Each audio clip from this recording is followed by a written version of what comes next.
The wind blew dry across the open plain, carrying with it the bitter scent of dust and grass long burned by the sun. Miriam Carver held her son's small blanket in both hands as she stepped off the wagon and looked up at the ranch house ahead. Her fingers were raw, cracked from days of holding reins and wiping tears. Her boots, once polished by her husband for Sunday church, were now stained and scuffed from walking miles after the wagon was split in half on the edge of Sand Creek. But she didn't cry anymore. Her eyes were empty, not from lack of feeling, but because the grief had drained every last tear out of her. She hadn't eaten in over a day, not because there wasn't bread in the wagon, but because it wouldn't go down.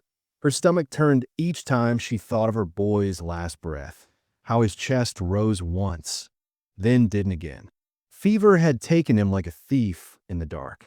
One minute she was soaking a cloth to cool his head. The next she was screaming into the night, holding his still body against hers, begging God to take her instead. Now, 3 days later, she stood on another man's land. Not to beg, not to steal, just to ask the one question that had kept her walking. Can I love yours? The ranch house was quiet. No dogs barked. No smoke curled from the chimney. Just the sound of wind and a single squeaky hinge as the screen door tapped gently against its frame. Miriam stepped forward, heart pounding harder than it had when her husband first raised his voice and slapped her cheek 2 winters ago. Back then, she thought silence was safety. Now she knew better. She walked slow, dust kicking up on her hem. Her hair was braided loosely down her back, strands pulled free by wind and sorrow. Her palms sweat against the cloth of the blanket, but she didn't let go. It was all she had left of him. When she reached the porch, she paused. Not because she was unsure. She had no place else to go, no family to turn to. Her husband, if he could still be called that, had left her and her son alone during the worst sickness the town had seen in a decade. He said it was her fault, that the boy's weakness came from her. Born soft, he'd said. Like you. Miriam raised her hand and knocked, but her knuckles barely made a sound. She knocked again, louder this time. When the door opened, she didn't speak right away. A tall man stood in the doorway, maybe mid-30s, with lines around his eyes that didn't come from smiling. His shirt was dusty, sleeves rolled up to his elbows, and a scar ran along the side of his neck like a forgotten memory. He looked at her like he'd seen ghosts before. Not because she was one, but because he understood the look in her eyes. "My son died today," she whispered.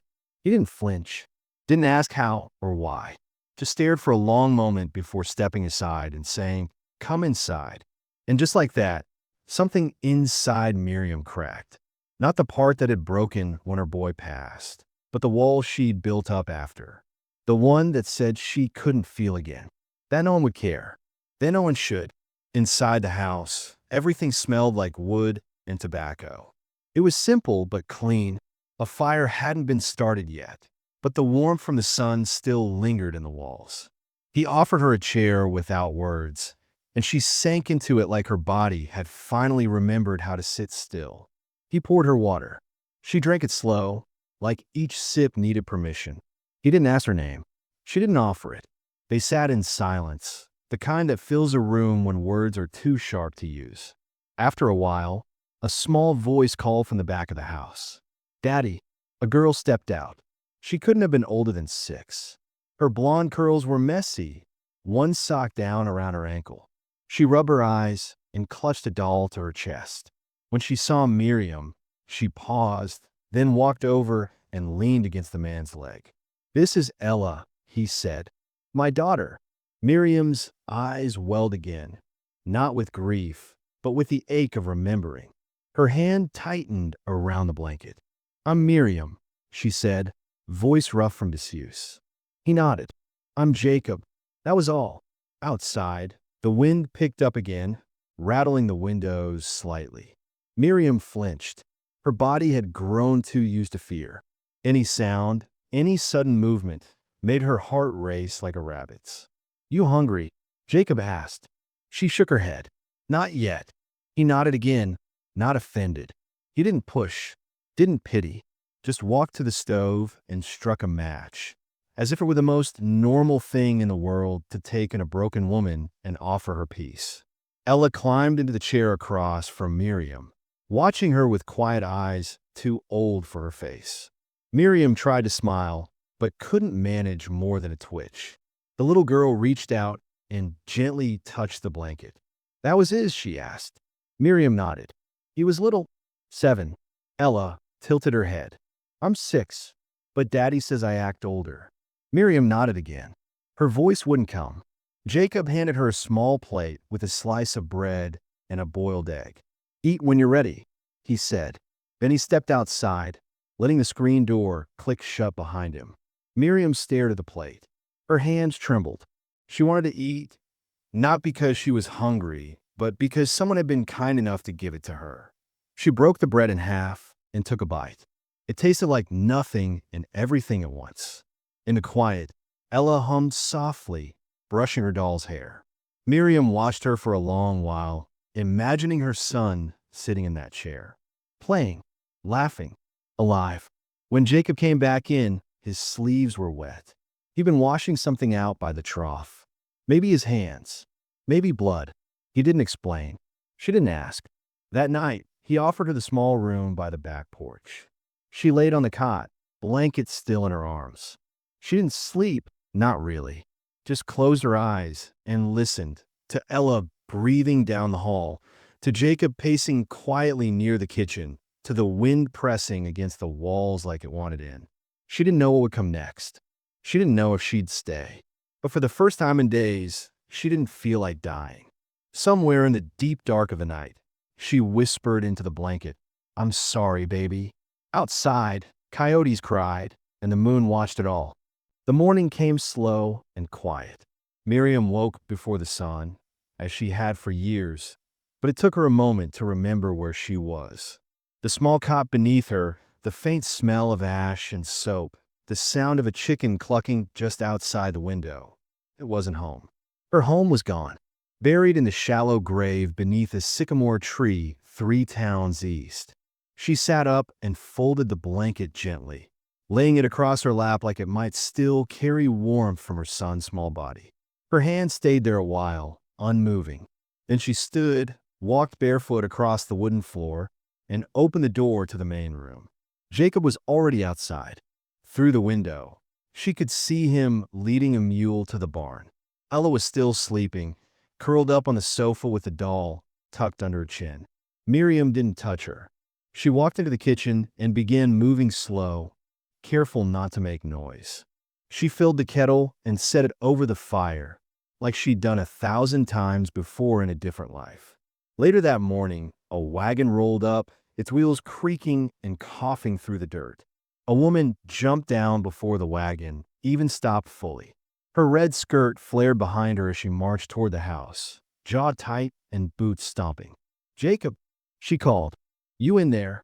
Miriam turned and stepped back instinctively.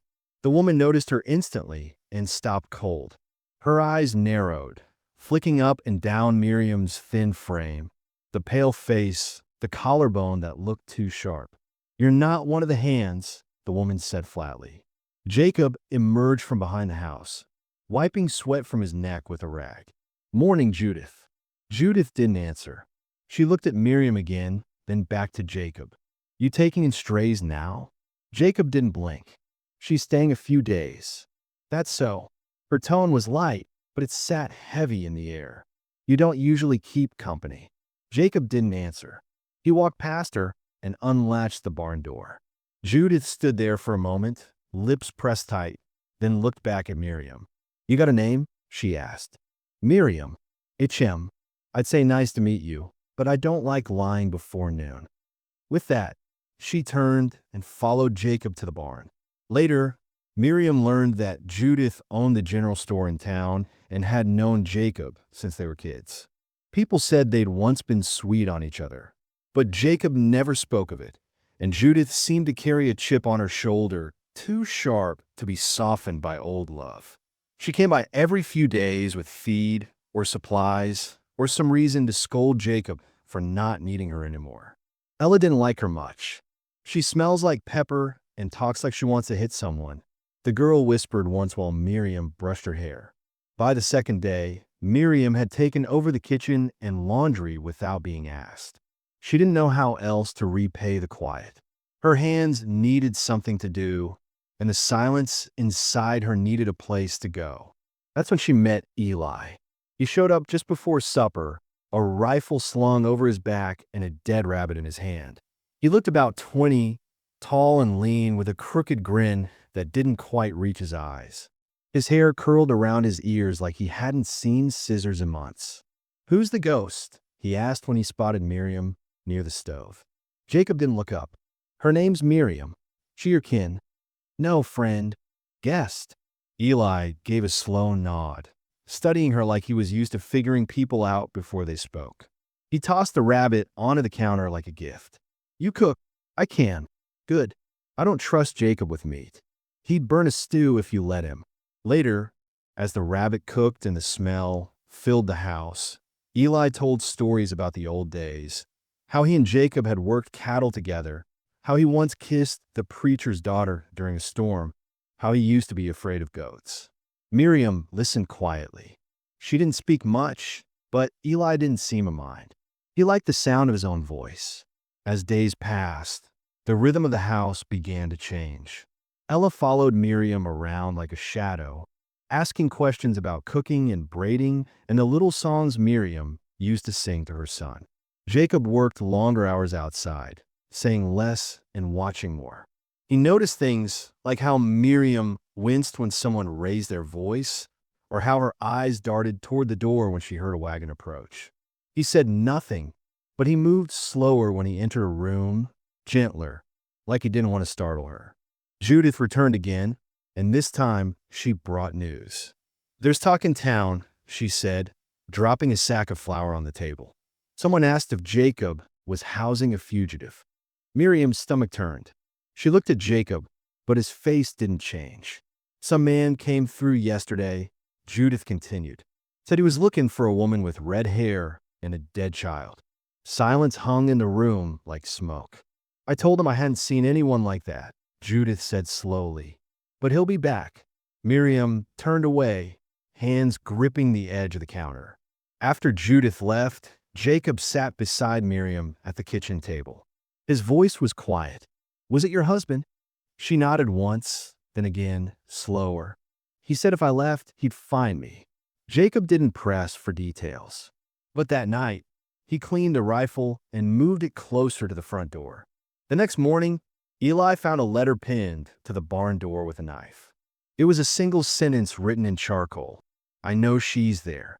Jacob burned it in the stove without a word. But the mood shifted.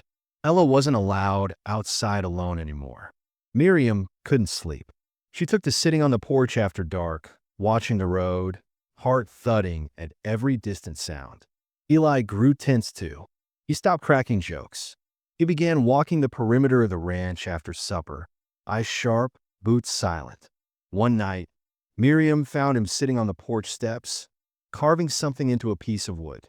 "You think he'll come?" she asked. Eli didn't look up. "They always come. The ones like him, they can't stand being disobeyed."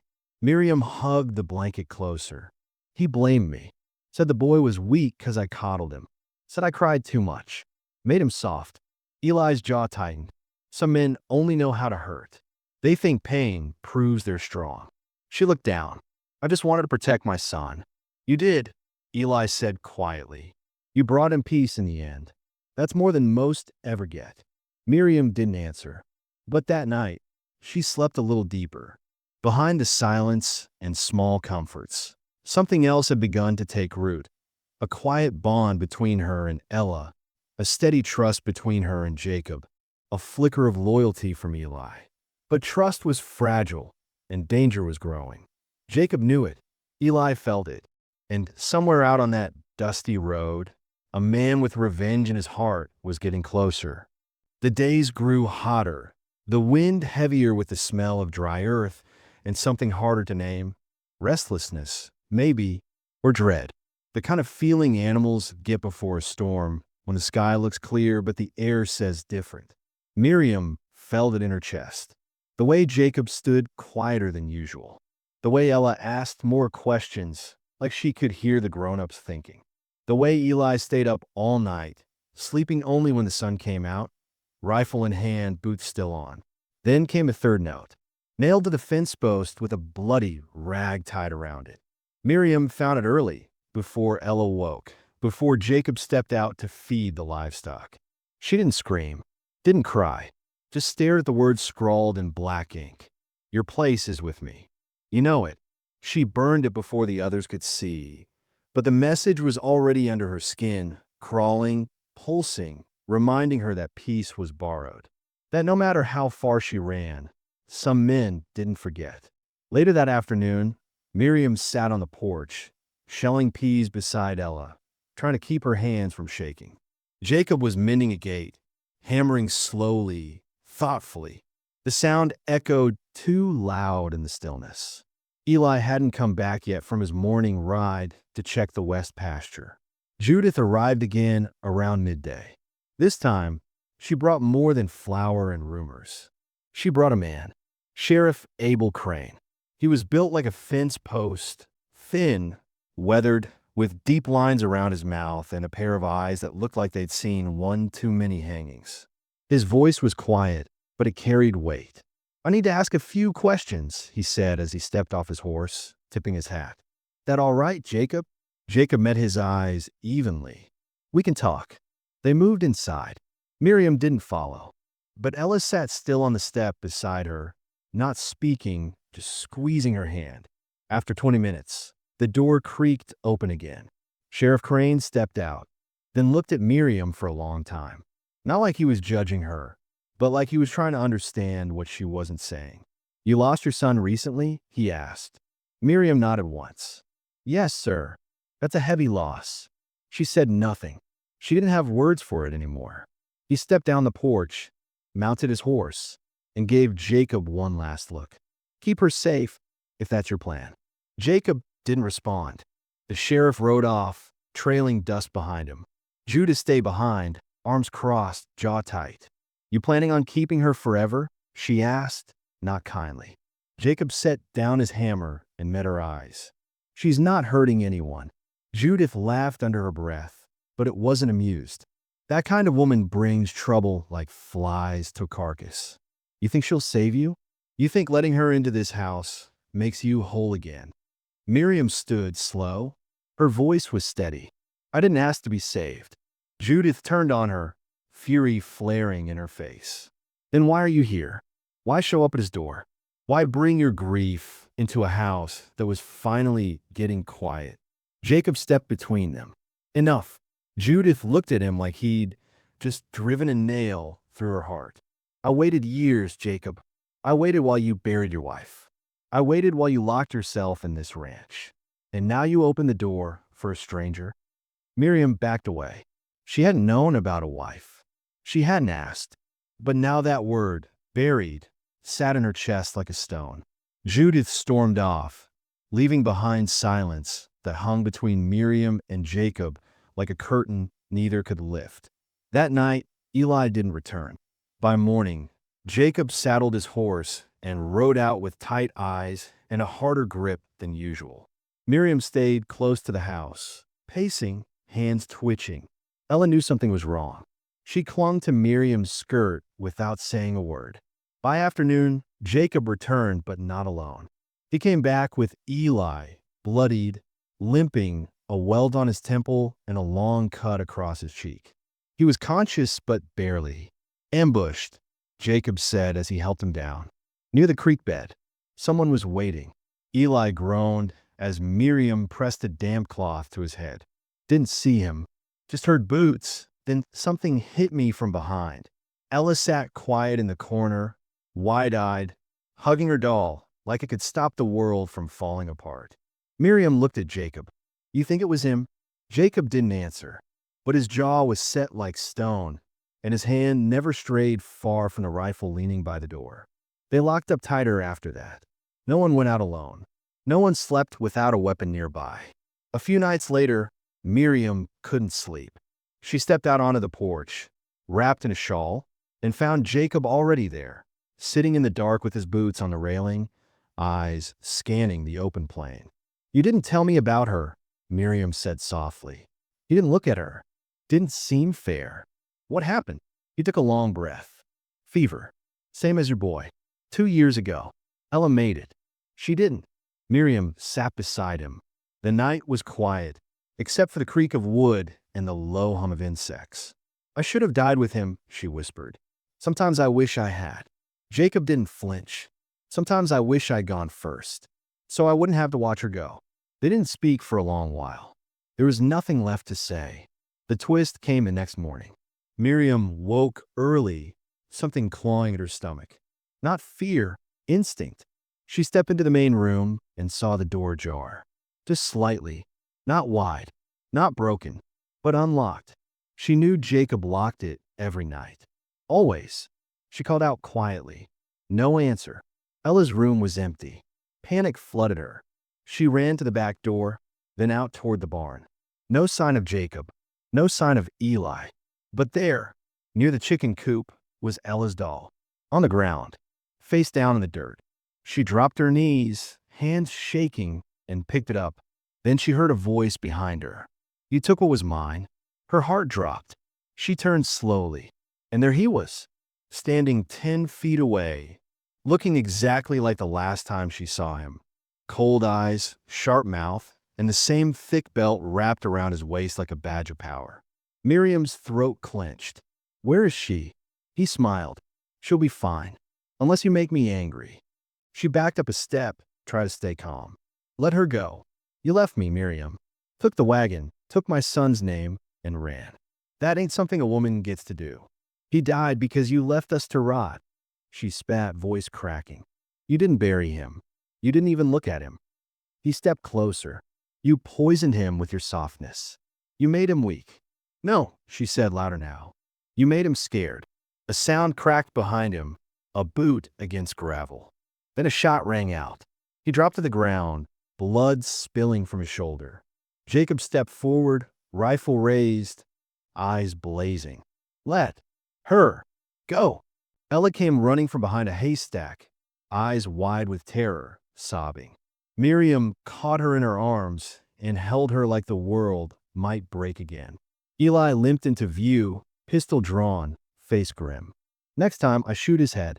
Jacob didn't move. His eyes stayed locked on the man, writhing in pain on the dirt. "You're not welcome here," Jacob said coldly. "You never will be." The sheriff arrived 20 minutes later. Took him into custody without a word. No trial. No noise. Just the law doing what it should have done years ago. Miriam sat on the porch that night, Ella asleep in her lap. Her hands didn't shake anymore. The fear was still there, but different. It didn't control her now. It didn't name her. Jacob sat beside her, arms resting on his knees. "You don't have to stay," he said. She looked out at the dark, quiet land, then down at the sleeping girl in her arms. "I think I do," she said. "Not because I'm scared, but because I'm not running anymore." The wind shifted gently, not sharp, not heavy, just enough to move the grass, just enough to start again. The days that followed passed differently. The air didn't carry the same sharp edge anymore, but the dust hadn't fully settled either. Miriam found herself moving slower, not out of fear this time, but from the weight of everything that had been held in for too long. The man who haunted her footsteps was gone, jailed, cuffed, stripped of the rage he used to wear like a second skin.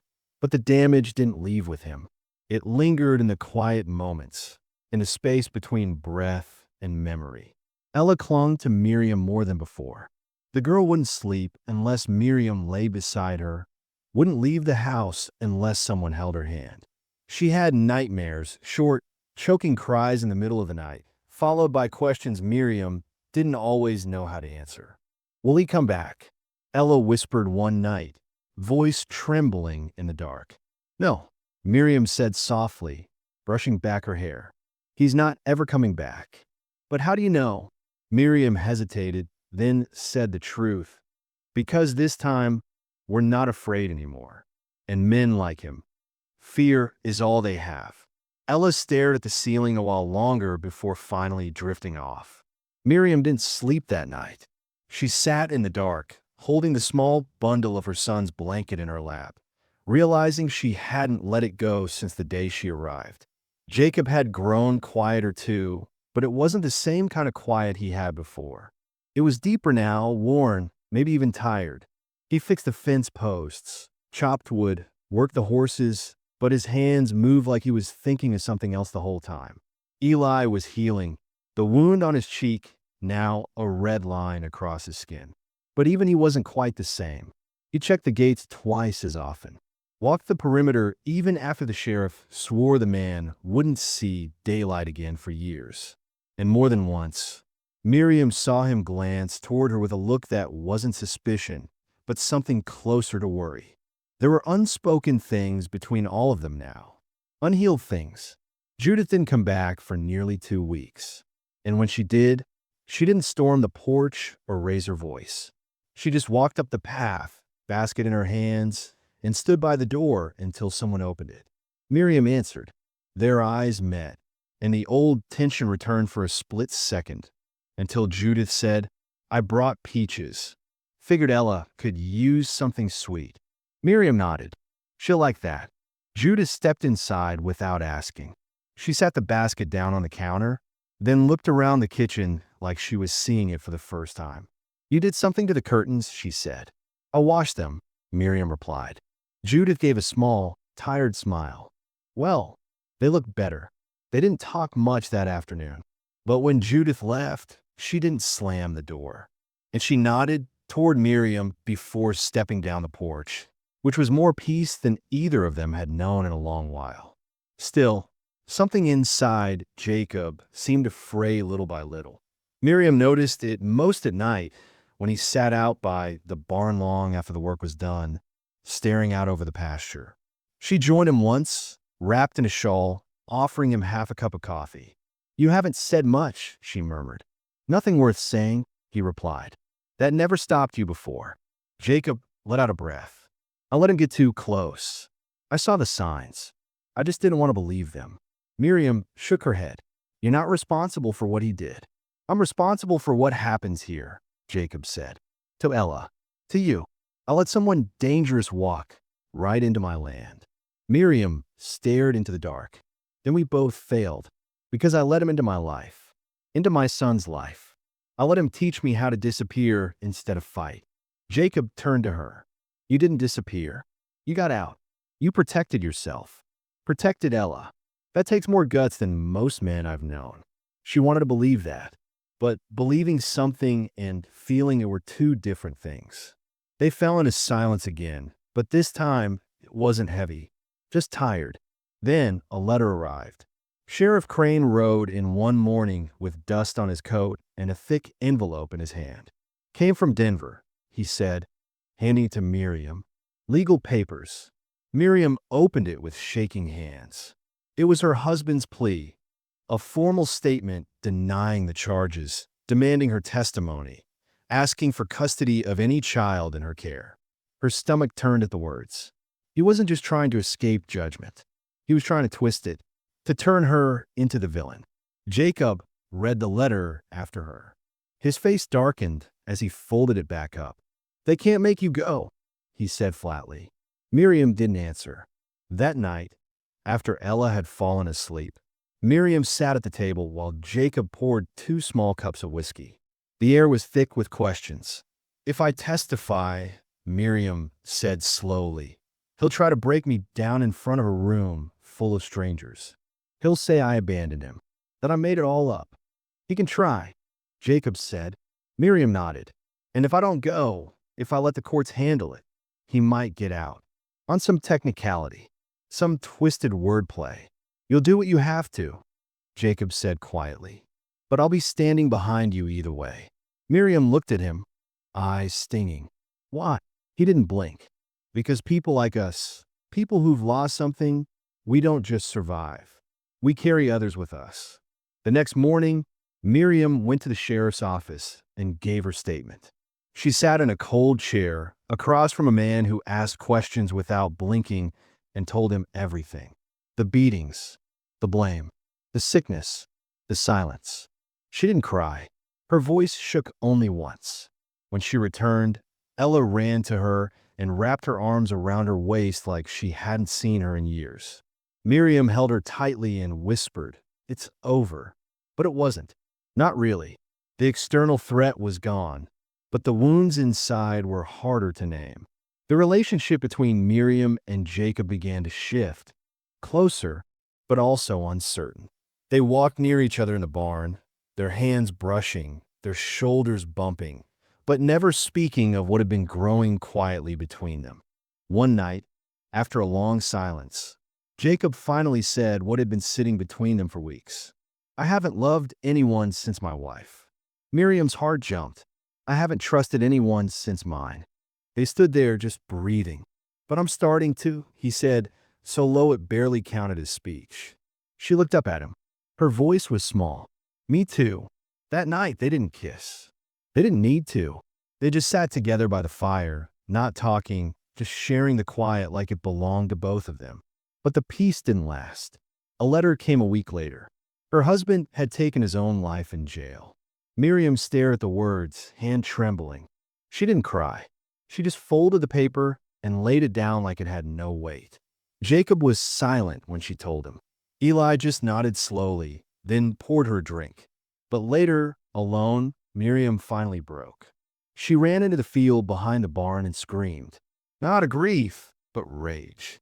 All those years of being small, silent, afraid, burned up in that one long scream until her knees gave out. Jacob found her there, hours later, curled on the ground, breath ragged. He sat beside her and waited. He never had an answer for it, she said, voice hoarse. He had to live with himself, Jacob said. That's worse than anything a judge can do. She leaned against him, and for the first time, let herself rest. The days that followed were quieter again. Ella started smiling more. Miriam began planting herbs by the window. Jacob built a swing in the back for Ella. Eli stayed on longer than he'd planned. But nothing went back to how it was. It couldn't. They weren't the same people. Miriam stood taller now. Not prouder, just steadier. Her grief was still there, but it no longer ruled her. She could feel joy again in small things. Ella's laugh, the sun on the porch, the way Jacob looked at her now. Not like a woman who needed saving, but like one who had survived hell and walked out stronger. And for the first time, Miriam allowed herself to imagine something beyond survival. Something like a future. The rains returned in early spring, sudden and sharp. The dry earth drank greedily, and for days the air smelled of mud and new life. Miriam stood at the edge of the porch, her boots splattered, her eyes fixed on the road beyond the pasture, now nothing more than a ribbon of slick clay and puddles. She had begun to trust the quiet. That was the dangerous part. How peace made you forget what you come from. Inside, Ella sang to herself while braiding yarn around a jar. Jacob was in the barn, working on a busted hinge. Everything looked normal, but Miriam could feel something unraveling beneath it all. A weight behind her ribs, a silence that didn't belong to the rain. Then, one afternoon, the sheriff came again. Jacob stepped out to greet him, but this time, Sheriff Crane didn't dismount.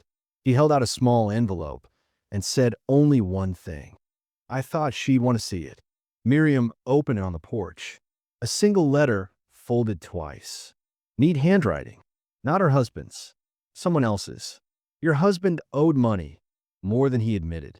He sold land he didn't own. People got hurt. Some are still looking. They may come. Be ready. There was no signature, just a name in the corner. M.L. Miriam sat down slowly, the porch creaking under her weight. Trouble? Jacob asked when she didn't speak. She handed him the letter. His brow darkened as he read. Could be someone bluffing, he said. Or someone angry enough to follow me across counties, she whispered. He left more than scars. He left messes I didn't even know about. Jacob didn't speak for a long time, and he folded the letter and put it in his coat pocket. We'll be ready. That night, Miriam sat with Ella by the fire. The girl was playing with buttons and humming softly. Miriam watched her and thought of all the times she hadn't listened to her own instincts. All the times she thought love meant staying quiet. Now, the past wasn't just returning, it was coming with others. Unknown names, unknown faces, but the same danger. The next day, Eli found boot prints near the north fence. Not Jacob's, not his. Someone else had been watching. Jacob double patrols. Miriam stayed close to the house, her old unease settling back in her bones. It wasn't just fear, it was shame that somehow everything she escaped was now seeping into this place, the only place that had ever felt like home. Then came the worst blow. Judith returned. This time, she wasn't cold. She was rattled. Her eyes darted, her mouth thin with tension. "There's a man asking about Miriam," she said. "Came into town 3 nights ago. Asked where she was staying. Said he was her brother-in-law. But I recognized his boots. He wasn't family." Miriam felt sick. "What did you tell him?" "That I didn't know her. That she passed through." "You lied for me?" Judith didn't meet her eyes. He didn't look like someone who needed the truth. But Jacob was already walking toward the barn. "We can't just wait." "We're not," Eli said, stepping up beside him. "Let's find out what he wants. I'll go into town, see who he's talking to." "I'm coming too," Jacob said. Miriam opened her mouth to object, but stopped.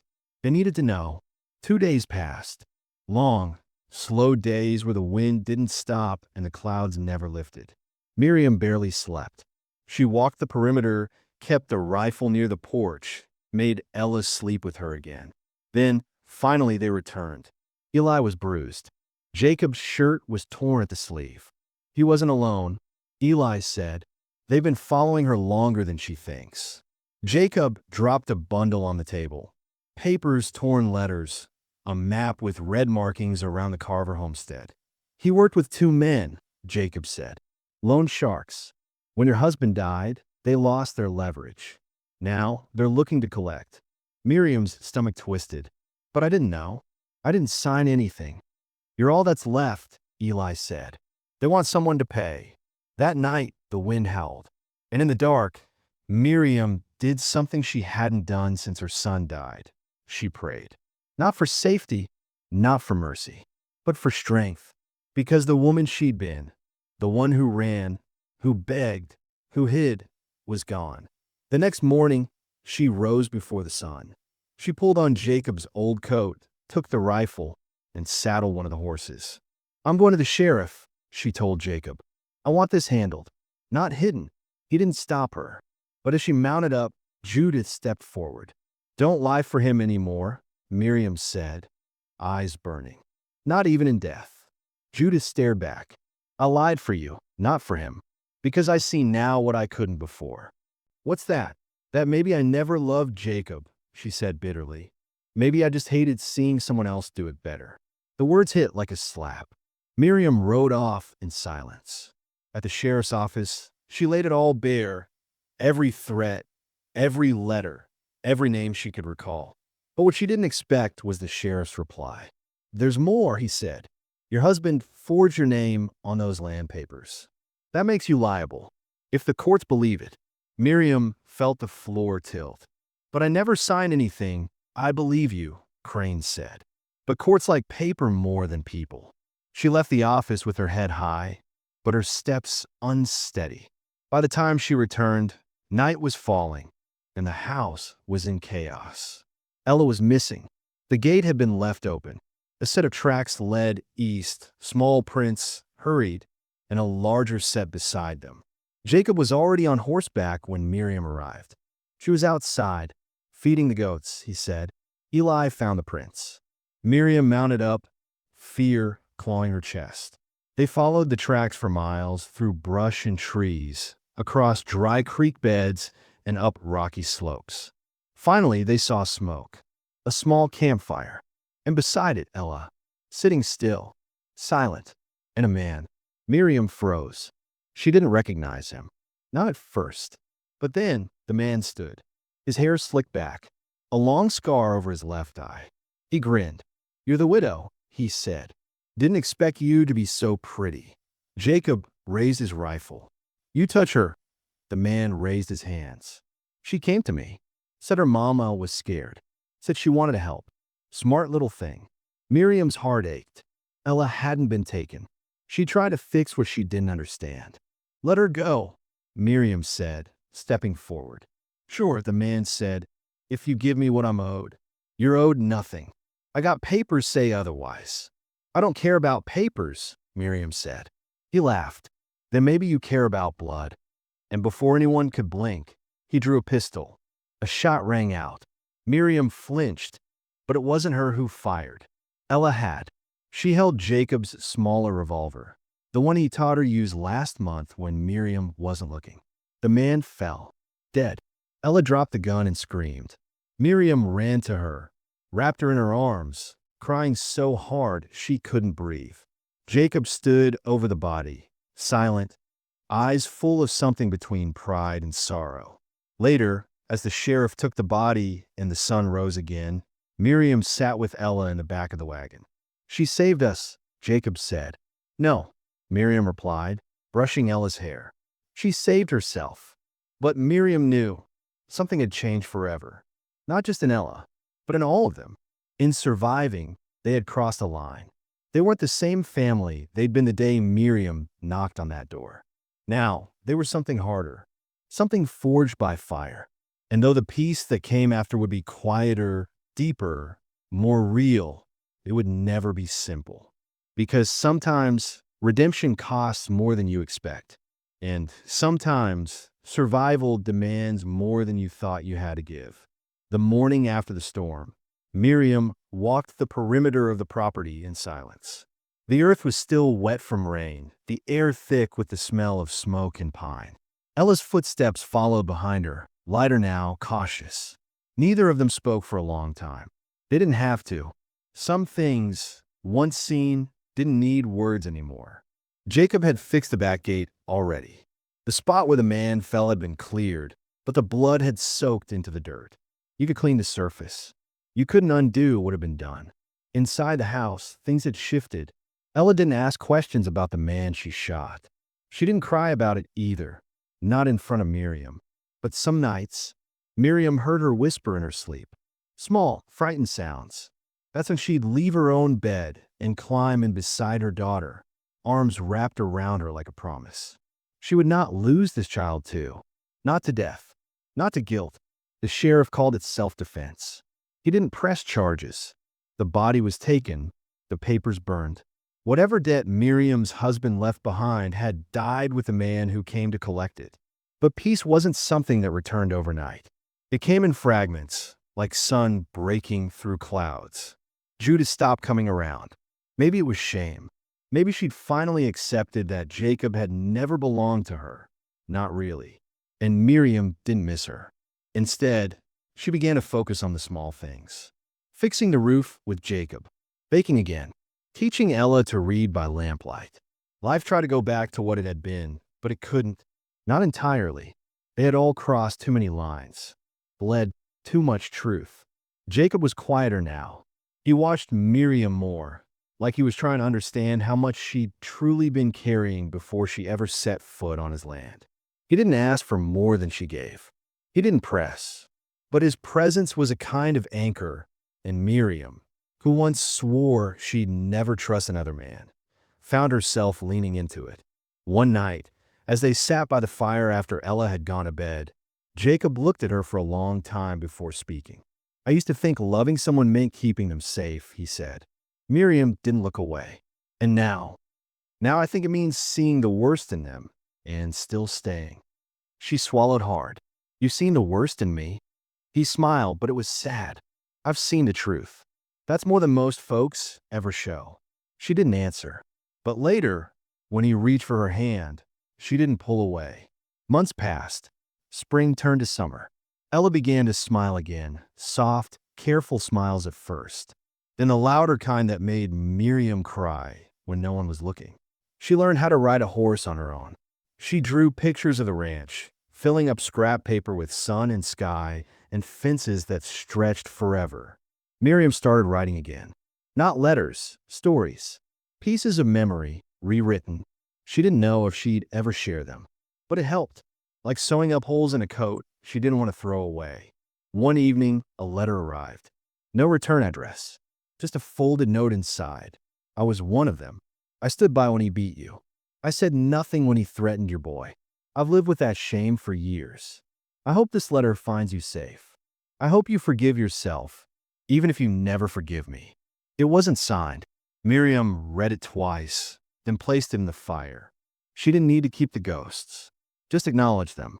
A few weeks later, Ella brought a drawing to her. It showed the ranch, with 3 small figures standing by the fence. A man, a woman, a child. Miriam touched the paper, her fingers trembling. "That us?" she asked. Ella nodded. "I drew you smiling." Miriam looked down. She was. In the drawing, her face was soft, her mouth turned up gently. The lines of grief erased by a child's pencil. Jacob came in a few minutes later, saw the drawing, smiled. He hung it above the hearth. That night, Miriam stood outside under the stars. The sky was open, endless.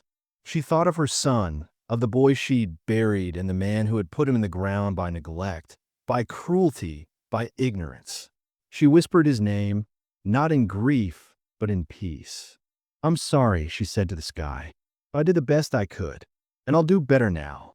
Behind her, the house was lit by warm, flickering light. The ranch would never be untouched again, but it would be whole. Later, as she lay beside Jacob, his hand resting lightly over hers, Miriam thought about how far she'd come. From that first knock on the door to this moment where silence no longer meant fear and love no longer came with bruises. Her story wouldn't be written in books. No one in town would call her brave. But she knew the truth. She had broken the cycle. She had saved her daughter. And she had finally saved herself. In the quiet that followed, the wind blew gently through the trees. And for the first time in years, it didn't sound like a warning. It sounded like a promise.